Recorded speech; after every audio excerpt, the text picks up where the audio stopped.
കോതമംഗലം മേദല മുഹീദ്ദീൻ ജുമാ മസ്ജിദ് കേസിൽ കോടതി വിധിയെ തടസ്സപ്പെടുത്തുന്ന രീതിയിലാണ് എതിർകക്ഷികളുടെ പെരുമാറ്റമെന്ന പരാതിയുമായി തോട്ടത്തിക്കുളം കുടുംബം. വർഷങ്ങളായി തർക്കം നിലനിന്നിരുന്ന മേദലപ്പള്ളിയിൽ കോതമംഗലം മുനിസിപ്പൽ കോടതിയിൽ നിന്ന് വിധി വന്നതിനെ തുടർന്ന് തോട്ടത്തിക്കുളം കുടുംബത്തിന് പോലീസിന്റെ സഹായത്തോടെ പള്ളി കൈമാറിയിരുന്നു. എന്നാൽ കോടതി ഉത്തരവിനെ വെല്ലുവിളിച്ചുകൊണ്ട് പള്ളിയുമായി ബന്ധപ്പെട്ട രേഖകൾ, പണം, സ്വർണ്ണാഭരണങ്ങൾ തുടങ്ങിയവ കൈമാറാൻ എതിർകക്ഷികൾ അനുവദിക്കുന്നില്ല എന്ന പരാതിയുമായാണ് തോട്ടത്തിക്കുളം കുടുംബം മുന്നോട്ട് വന്നിരിക്കുന്നത്. ഒരു രേഖയുമില്ല എന്നൊക്കെ പറഞ്ഞു.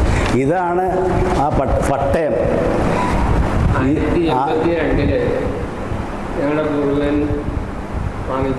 1400ഓളം കുടുംബങ്ങൾ ഈ മഹല്ലിന് കീഴിൽ ഉണ്ടെങ്കിലും ഏകദേശം 50ഓളം ആളുകൾ മാത്രമാണ് നിയമത്തെയും കോടതി ഉത്തരവുകളെയും ലംഘിച്ചുകൊണ്ട് കോടതിയലക്ഷ്യ നടപടികൾ ചെയ്തു വരുന്നതെന്ന് പരാതിക്കാർ പറയുന്നു. പള്ളിയുടെ പേരിൽ അനധികൃതമായ പണപ്പിരിവുകളും നടത്തുന്നുണ്ടെന്നും ഇവർ ആരോപിക്കുന്നുണ്ട്. കോടതി അവകാശികളെന്ന് കണ്ടെത്തിയ 6 കുടുംബങ്ങളെയും മഹല്ലിലെ മുഴുവൻ പൊതുജനങ്ങളെയും സഹകരിപ്പിച്ചുകൊണ്ട് ഒരു പൊതുസംവിധാനം കൊണ്ടുവരുന്നതിനാണ് ഉദ്ദേശിക്കുന്നതെന്നും വാർത്താസമ്മേളനത്തിൽ പറഞ്ഞു. കോടതി അവകാശികളാണ് എന്ന് കണ്ടെത്തിയ മുത്തവല്ലി കുടുംബങ്ങൾക്ക് കൈമാറുന്നതിനുള്ള പള്ളിയുമായി ബന്ധപ്പെട്ട വിവിധ വിലപ്പെട്ട രേഖകൾ, പണം, സ്വർണ്ണാഭരണങ്ങൾ തുടങ്ങിയവ കൈമാറാൻ അനുവദിക്കാതെ എതിർകക്ഷികൾ കോടതി ഉത്തരവിനെ വെല്ലുവിളിച്ചുകൊണ്ട് തടസ്സപ്പെടുത്തിയിരിക്കുകയാണ്.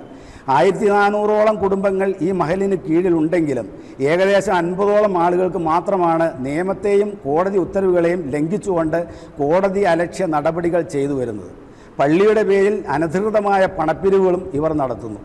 കോടതി അവകാശികൾ എന്ന് കണ്ടെത്തിയ 6 കുടുംബങ്ങളെയും മഹല്ലിലെ മുഴുവൻ പൊതുജനങ്ങളെയും സഹകരിപ്പിച്ചുകൊണ്ട് ഒരു പൊതു സംവിധാനം കൊണ്ടുവരുന്നതിനാണ് ഞങ്ങൾ ഉദ്ദേശിക്കുന്നത്. നാട്ടിലെ ശരിക്ക് എല്ലാ വാർത്തകളും കൃത്യമായി നൽകുന്ന മാധ്യമങ്ങളെ ശരിക്കും തെറ്റിദ്ധരിപ്പിക്കുക ചെയ്തത്. മാധ്യമങ്ങളെന്ന് പറഞ്ഞു കഴിഞ്ഞാൽ നാടിൻ്റെ നട്ടെല്ലാണെന്നുള്ള കാര്യത്തിൽ ഒരു തർക്കവുമില്ല, എല്ലാവർക്കും അറിയാവുന്നതാണ്.